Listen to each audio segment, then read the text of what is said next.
नमस्कार। अहिंदी भाषी क्षेत्र में लेखक भाषा की सीमाओं को तोड़कर एक सांस्कृतिक सेतु का निर्माण करते हैं। ये लेखक अपनी मातृभाषा, स्थानीय बोली और परिवेश को हिंदी में व्यक्त करके साहित्य को नई संवेदनाएं और व्यापक दृष्टि प्रदान करते हैं। तभी तो कहा जाता है कि ऐसे लेखक हिंदी को केवल एक भाषा नहीं बल्कि संवाद और एकता का माध्यम बनाते हैं। अस्तित्व के आज के अंक में आपकी मुलाकात करवाते हैं एक हिंदी कवित्री से। नाम है मंटो दत्ता शर्मा। मैडम, आपका एक्सेप्शनल स्टूडियो में बहुत बहुत स्वागत है। बहुत बहुत धन्यवाद राजेश्वर जी, मुझे यहाँ आमंत्रित करने के लिए। मेरी तरफ से सब दर्शकों और श्रोताओं को प्यार भरा नमस्कार। मैडम, मैं चाहूँगा कि पहले आप दर्शकों के साथ अपनी वह साहित्यिक यात्रा साझी कीजिए कि आपको हिंदी में लिखने के लिए किसने प्रेरित किया, क्योंकि आपने मास्टर तो इंग्लिश में की है। हाँ जी। तो कैसा परिवेश था घर में कि आपको हिंदी लेखन की तरफ रुझान पैदा हुआ? मेरा जन्म राजौरी डिस्ट्रिक्ट में हुआ है जी। जहाँ पे मेरा बचपन बीता वहाँ पे हिंदी का तो बिल्कुल ही कोई खास प्रचार नहीं था। मैं गवर्नमेंट स्कूल में पढ़ती थी और वहाँ पे मैंने 10th में सिर्फ पास होने के लिए 2 महीने हिंदी किसी से ऑप्शनल सब्जेक्ट पढ़ी। नहीं, ऑप्शनल नहीं था, लेकिन वहाँ पे अध्यापकों की कमी थी। अच्छा। उस समय एक अध्यापिका थी हमारे स्कूल में हिंदी की। अच्छा। तो उन्होंने मुझे मतलब 10th की बुक पढ़ा के तो मैंने किसी तरह से पास करवाया। जी नहीं, अच्छे अंकों से थी तो मैं पढ़ने में थोड़ी अच्छी। तो उसके बाद तो फिर साइंसेस मैंने 12th किया। फिर उसके बाद मैंने इंग्लिश लिटरेचर ऑप्ट किया और उसमें मैंने MA इंग्लिश किया। अच्छा। तो कहा जा सकता है ना कि लिटरेचर के साथ आपका ताल्लुक था। जी। लेकिन इंग्लिश लिटरेचर के साथ मैं अभी 11th में थी और तब PUC क्लास होती थी। तो PUC में मैंने एक हमारे पोइट्री की बुक थी इंग्लिश में। तो वो पढ़ते पढ़ते विलियम वर्ड्सवर्थ से प्यार हो गया। तो मैं इंग्लिश में लिखना शुरू हुई। अच्छा। तो अभी तो शुरुआत आपकी इंग्लिश में हुई, लेकिन एज पोइट्री। हाँ, पोइट्री। वो वहाँ पे मैंने पॉइंट्स लिखी उस टाइम। तो फिर उसके बाद जैसे थोड़ा सा मैंने ग्रेजुएशन की, फिर मेरी शादी हो गई। अच्छा। फिर वो शादी का परिवेश आप नए लोगों में, फिर साथ में मास्टर्स भी कर रही थी इंग्लिश में। तो फिर वो छूट गया कहीं, ये पोइट्री का थोड़ा सा साथ छूट गया।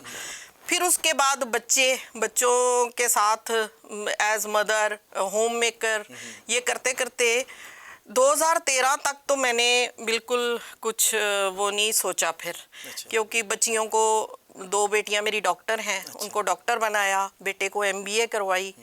तो उसके बाद जब इन जिम्मेवारियों से मुक्त हुई, फिर मैंने अपना आप देखना शुरू किया। स्पार्क फिर से नजर आने लगा। फिर अपनी 2-3 मतलब हॉबीज मैंने स्टार्ट की। एक तो मुझे गिटार का शौक था।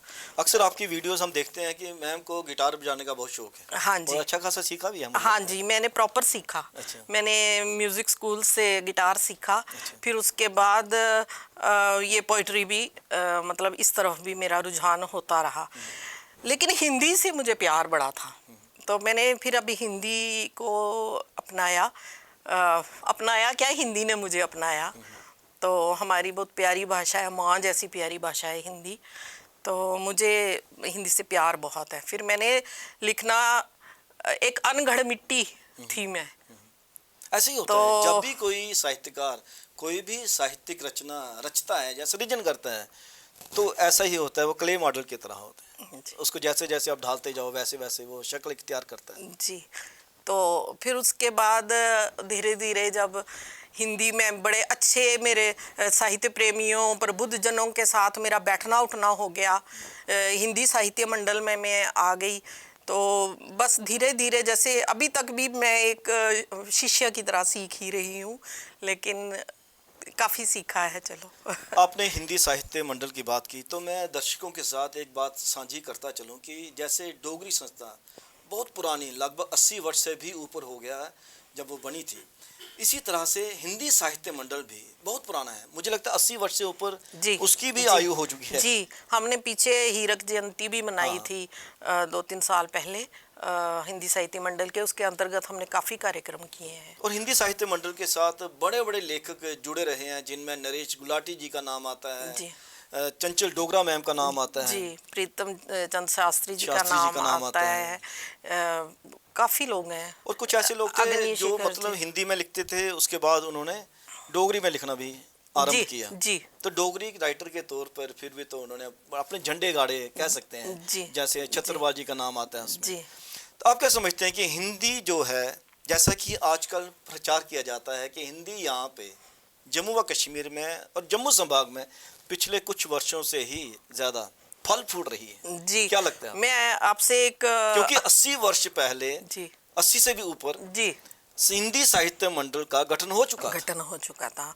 मैं आपसे यही एक प्रसंग साझा करूंगी। मैं एक कार्यक्रम में गई, कुछ नेशनल लेवल का, राष्ट्रीय स्तर का कार्यक्रम, हाँ बिल्कुल, जी। हाँ। तो वहाँ पे कवि गोष्ठी थी, तो वहाँ किसी संचालक ने या किसी कवि ने ये चीज़ बोली कि जम्मू में हिंदी अब आके अपने मतलब पंख फैला रही है। मुझे बड़ी उस चीज़ से हैरानी हुई। मैंने कहा कितना कम है यहाँ के हिंदी के बारे में बाहर हमारे भारत में ये मतलब नोशन कि यहाँ पे हिंदी अब आई है। बेशक हिंदी बहुत पुराना नाता है। देखो, हिंदी साहित्य मंडल अगर 80 साल पहले चला है, इसका मतलब उससे पहले भी हिंदी भाषा को यहाँ पे जम्मू कश्मीर में काफ़ी अच्छा स्थान प्राप्त था। बिल्कुल, क्योंकि देखिए, जब आप प्रवास की बात कर रहे हैं कि हिंदी अब प्रवास भरने लगी है, तो मैं यह भी साझी करता चलूँ बात कि यहाँ पे ऐसे कई हिंदी भाषी क्षेत्र में ऐसे कई कवि, कहानीकार, साहित्यकार हुए हैं जिन्होंने हिंदी भाषी क्षेत्र के साहित्यकारों के साथ बिल्कुल कंधे से कंधा मिलाकर वो चले हैं एक मूवमेंट को लेके। जैसे इनमें राष्ट्रीय स्तर के, अंतर्राष्ट्रीय स्तर के कवि आते हैं, साहित्यकार आते हैं, सतीश विमल जी, डॉक्टर अग्नि शेखर जी, जैसे क्षमा कौल जी, है ना, महाराज कृष्ण संतोषी जी। तो बहुत नाम है फहरिस्त में जिनका जिक्र किया जा सकता है कि वो पिछले 5 वर्षों से या 6-7 वर्षों से नहीं पनपे। तो एक मूवमेंट रही है हिंदी को लेकर। जी। अगर हम हीरक जयंती हिंदी साहित्य मंडल की मना रहे हैं, इसका मतलब वही है कि हिंदी साहित्य मंडल का अस्तित्व बहुत पुराना है। आप किस हिंदी कवि से प्रेरित रही? मैं कुछ, राजेश्वर जी, आपको एक बात बताऊं, मैं इतना ज़्यादा कम पहले नहीं पढ़ी नहीं मैं पिछला साहित्य या कुछ, लेकिन मुंशी प्रेमचंद जी को मैं पढ़ती थी। अच्छा। थोड़ी भाषा के लिए। कवियों में कह लो तो मुझे कुछ इतना अभी मतलब ये दिनकर जी को पढ़ी हूँ थोड़ा। अच्छा। बहुत गोपाल दास नीरज जी को। अच्छा। उनके मुझे, जब आपने इतने बड़े लेवल के कवियों को पढ़ लिया है तो आपके विषय क्या रहते हैं जब आप कोई भी कविता की रचना करती हैं जी? तो विषय क्या रहता है? ज्यादातर ऑब्जर्वेशन है या काल्पनिक है? काल्पनिक भी है, कल्पनाएं। मैं कोई एक विषय नहीं चुनती हूँ। मेरा थोड़ा सा अध्यात्म की तरफ भी रुख होता है। ज़्यादातर मेरा आध्यात्मिक कविताएं होती हैं, या फिर कोई बड़ी छोटी सी चीज़ पकड़ ली कहीं समाज से तो वो उसके ऊपर लिख दिया। तो या तो कोई मतलब हर तरह की कविताएं, जैसे मैं एक्सपेरिमेंट करती रहती हैं। हाँ जी। जो भी चीज़ आपको अच्छी लगे तो मन करता है कि शब्दों में से व्यंग में भी लिखी हैं 2-3, और ऐसे तकरीबन ज़्यादा मेरी अध्यात्म की तरफ होती हैं, या फिर वही समाज के अपने आगे पीछे रिश्तेदारों के ताने बाने कैसे चलते हैं, रिलेशंस के बारे में। हाँ जी, बस एक चीज़ और, मैं जब भी कोई साहित्यकार कोई साहित्य सृजन करता है तो उसके दिमाग में थोड़ी सी खोदल, जिसे डोगरी में कहा जाता है, वह रहती है। क्योंकि ज़्यादातर वो क्या है कि कन्फ्यूज़न सा क्रिएट होता है कि मैं विषय तो पकड़ रहा हूँ, लेकिन विषय को क्या सार्थक शब्द मिल पाएंगे। आमतौर पर जब हम बड़े बड़े कवियों को पढ़ा करते हैं, वो हिंदी भाषी क्षेत्र से आते हैं, तो उनकी कविताओं में, उनकी रचनाओं में ठेठ शब्दों की भरमार रहती है। क्या आप समझती हैं कि अपने आप को अगर आपने स्थापित करना है बतौर कवित्री या कहानीकार, तो उन्हीं शब्दों का प्रयोग करना विवशता है, करने चाहिए, या फिर आप अपने परिवेश की जब बात करते हैं तो स्थानीय शब्दों की भी आप उसमें हाँ जी। इस्तेमाल कर सकते हैं उन शब्दों को? जी। मेरा पहला ये होता है, मुद्दा बिंदु ये रहता है कि मैं अभिव्यक्ति अपनी डालूं अपनी रचना में। पहले भाव आने चाहिए। हाँ, अगर अभिव्यक्ति और भाव लाने में मुझे कुछ हिंदुस्तानी शब्द वहाँ पे बिल्कुल उचित लगता है तो मैं उसका इस्तेमाल कर लेती हूँ। तो अगर तो मतलब उसके पर्यायवाची मुझे मिल जाता है तो फिर ठीक है। तो नहीं मिल पाता, अगर जिसमें मुझे लगता है कि मेरे मन की ये बात यहाँ पे एक बिंदु पे आके रुक रही है, तो फिर मैं हिंदुस्तानी शब्द का भी इस्तेमाल कर लेती हूँ। क्योंकि कहा जाता है ना कि भाषा का आदान प्रदान रहना बड़ा आवश्यक है, इससे भाषा समृद्धि होती है। जैसे अगर किसी चीज़ को, किसी ऑब्जेक्ट को आपने हिंदी में व्यक्त करना है और आपको प्रॉपर वर्ड नहीं मिल पाता, और डोगरी में वो बेसिकली वो डोगरी को बिलोंग करता है सब कुछ, तो आपको डोगरी का शब्द इस्तेमाल करने से गुरेज नहीं होना चाहिए। हाँ जी। मैं चाहूँगा कि अगर आप कुछ दर्शकों के साथ कोई अपनी कविता साझी करना चाहें तो। जी, ये एक छंद मुक्त कविता है। हाँ, छंद मुक्त का भी आजकल ये प्रचलन है बहुत ज़्यादा। मैं इतना बता दूं, एक तो मैंने छंद मुक्त बहुत लिखती हूँ, दूसरा मैं प्रकृति के लिए बहुत संवेदनशील हूँ। अच्छा। मैं प्रकृति का एक फूल एक पत्ता भी देखूंगी तो मुझे उससे भी कविता एक निकलती हुई नजर आती है। संवेदन होना भी चाहिए उसमें। हाँ जी, मैं बहुत प्यार करती हूँ प्रकृति से और अपने मन से। तो ये मैंने एक लिखी थी कविता, बहुत पुरानी कविता है। हे मन भीतर से खाली हो जा। क्या बात। हे मन भीतर से खाली हो जा, सकारात्मकता के लिए स्थान बना। अच्छा, हाँ नेचुरली। हाँ, जी। भरा पड़ा कोटि कोटि भावों से भाव विहीन हो जा। क्या बात है। भरा पड़ा कोटि कोटि भावों से भाव विहीन हो जा। केवल दो शब्दों में ढूंढ समावेश जीवन का, रह संतुष्ट धनभागी हो जा। रह संतुष्ट धनभागी हो जा। धनभागी ग्रेचुटी। हाँ जी। अवश्य मिलता है अपना भाग्य, रह निश्चिंत अनुरागी हो जा। अनुरागी हो जा। अनुरागी। मन के चारों ओर एक खोल बना, ना अंदर आ पाए बाहरी गंदगी, धूल मिट्टी और दूषित हवा। यहाँ मैंने गंदगी शब्द इस्तेमाल किया है। कुछ फुसफुसाती, कुछ चिल्लाती निरुद्देश्य ध्वनियाँ। हाँ। दाने छोड़ मोती चुन हंस बन जा। क्या बात। दाने छोड़ मोती चुन हंस बन जा। क्या बात। मन से हताशा की परतें हटा। मन से हताशा की परतें हटा। कान बंद कर, अंतर मन की शक्ति जगा, मन को समेट खुद को बुद्ध बना। क्या बात है। इसमें प्रकृति भी आ गई और साथ में जो आप कहते हैं कि आध्यात्म की तरफ जो आपका रुझान है जी, वो भी झलकता है जी। आजकल अगर हम जैसे प्लेटफॉर्म की बात करें तो जम्मू में अभी हिंदी में लिखने वाले काफ़ी नौजवान लेखक भी हैं, लेखिकाएं भी हैं, लेकिन उनको क्या मंच उपलब्ध हो पाता है? क्योंकि अगर ऑर्गेनाइजेशंस की बात करें तो हिंदी साहित्य मंडल है और राष्ट्रभाषा प्रचार समिति है। ये दो संस्थाओं का हम नाम ले सकते हैं जो हिंदी को प्रचार दे रही हैं यहाँ पे। उसके साथ ही हमारी अपेक्षाएं रहती हैं, वो रहती हैं J&K academy of art culture and language की तरफ जी, आकाशवाणी की तरफ जी, दूरदर्शन की तरफ। दूरदर्शन बंद पड़ा है, आकाशवाणी में बजट की कमी है और एकेडमी लगातार ऐसे कार्यक्रम नहीं करती कि सारे ही पोइट्स को, पोइटिसिस को उस पर काम मिल पाए। तो फिर प्लेटफॉर्म कहाँ है जहाँ पे अभिव्यक्ति दी जाए, दिखाई जा सके? जी, हम लोग प्रयासरत हैं कि ज़्यादा से ज़्यादा नए लिखने वाले हमारे हिंदी साहित्य मंडल के साथ जुड़े। हिंदी साहित्य मंडल एक पुरस्कार भी देते हैं, नवलेखन पुरस्कार। जी जी, ईयरली वो। हाँ जी।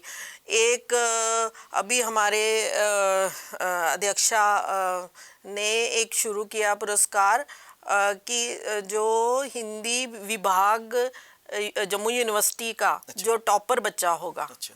तो उसको भी एक ईयरली हम लोग पुरस्कार देते हैं। तो अपनी तरफ से तो प्रयासरत हैं ही हम लोग। तो मैं तो सबसे आह्वान करूंगी जो हमारे देखने वाले हैं, बच्चे नए लिखने वाले, कि कृपया हिंदी साहित्य मंडल के साथ आएं। बहुत अच्छा मंच है। हम लोग हिंदी को प्रोत्साहित और प्रचारित करने के लिए ही अपना समय देते हैं। एक मैम बात और मैं खासकर जानना चाहूँगा कि जैसे हम लोग कहते हैं कि हम लोगों के पास वक्त की कमी है ना, जी। कि हम ऑर्गेनाइजेशंस को वैसा टाइम दे नहीं पाते, लेकिन नरेश गुलाटी जी का नाम बड़े आदरपूर्वक लिया जाता जी। है। वह अहमदाबाद में बैठकर जी हिंदी साहित्य मंडल को गति दिए हुए। जी जी बिल्कुल। उनसे हमें प्रेरणा लेनी चाहिए कि अगर जी। आप साहित्यिक संस्था को जी। वाकई जी। दिल से चलाना चाहते हैं जी तो कहीं भी बैठे हों, जी। क्योंकि आजकल तो डिजिटल दौर है, डिजिटल दौर है, तो कहीं से भी बैठकर आप जी। वो संस्था चला सकते हैं। वो हमारे बहुत वरिष्ठ मार्गदर्शक हैं। तो कई बार तो पूरे मतलब वहाँ से ऐसे वो निर्देश उनके प्राप्त होते हैं जैसे बिल्कुल यहाँ बैठ के ही कोई बंदा ऑर्गेनाइजेशन के वो कर रहा हो। तो चलो उनके मार्गदर्शन में ही हम आगे उस चीज़ को फिर फॉलो भी करते हैं। धरातल पर उतारते हैं। क्योंकि मैं ये इसलिए कहना चाहता था ये बात, क्योंकि नरेश गुलाटी जी ना केवल हिंदी साहित्य मंडल को चला रहे हैं कहा जा सकता है, उसके साथ ही जो भी यहाँ के स्थानीय कवि हैं, कवित्री हैं, उनको अंतर्राष्ट्रीय स्तर पर जो मैगजीन्स वगैरह पब्लिश होती हैं वहाँ पे भी उनको स्थान मिलता है। जी बिल्कुल। एक तो वो हिंदी साहित्य मंडल तो करते अपने रहते हैं। बिल्कुल हिंदी साहित्य मंडल तो निकाल ही रहा है। जी हाँ। ईयरली मैगजीन भी हाँ, निकालता है, हाँ, मधुरिमा, और जी। साथ में उसके आपने अभी रिसेंटली तवी को लेकर भी हाँ, तवी की धारा एक पहले महिला संस्करण निकला है, बिल्कुल। फिर एक पुरुष संस्करण निकला है। यहाँ के स्थानीय कवियों के साथ बाहर के कवियों को भी उसमें स्थान मिलता हाँ, है। तो ऐसे प्रयास कहाँ तक सार्थक साबित होते हैं भाषा को प्रचार देने के लिए, जी। और आपकी जो विरासत है, क्योंकि हमारा बेसिकली जो कंसेप्ट है वह अस्तित्व को लेकर है, जी। तो आपकी जो विरासत है वही शब्दों में व्यक्त होती है जी। जब आप कविता लिखते हो, कहानी लिखते हो, निबंध लिखते हो या लेख लिखते हो। जी। कहाँ तक ये प्रयास सार्थक साबित होते हैं आपके अस्तित्व को बाहर ले जाने के लिए? जी एक कवि को तो जैसे आपने बताया है कि एक मंच तो चाहिए अपनी अभिव्यक्ति करने के लिए, और हिंदी साहित्य मंडल बहुत अच्छा मंच है।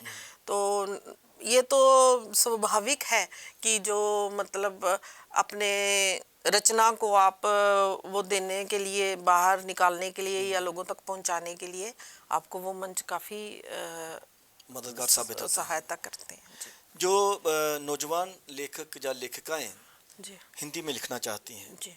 उनको आप क्या संदेश देंगे? क्योंकि आजकल सोशल मीडिया है, अच्छा लिखोगे तो सरवाइव कर पाओगे, जी। अदरवाइज अगर आप किसी की कॉपी करके लिखोगे जी। तो पकड़े जाओगे। जी। जी। जी, क्या कहना चाहेंगे? हाँ, बस मन से मौलिकता लिखो। कहाँ तक रहनी चाहिए? मौलिकता कहाँ तक मन से लिखो, अपने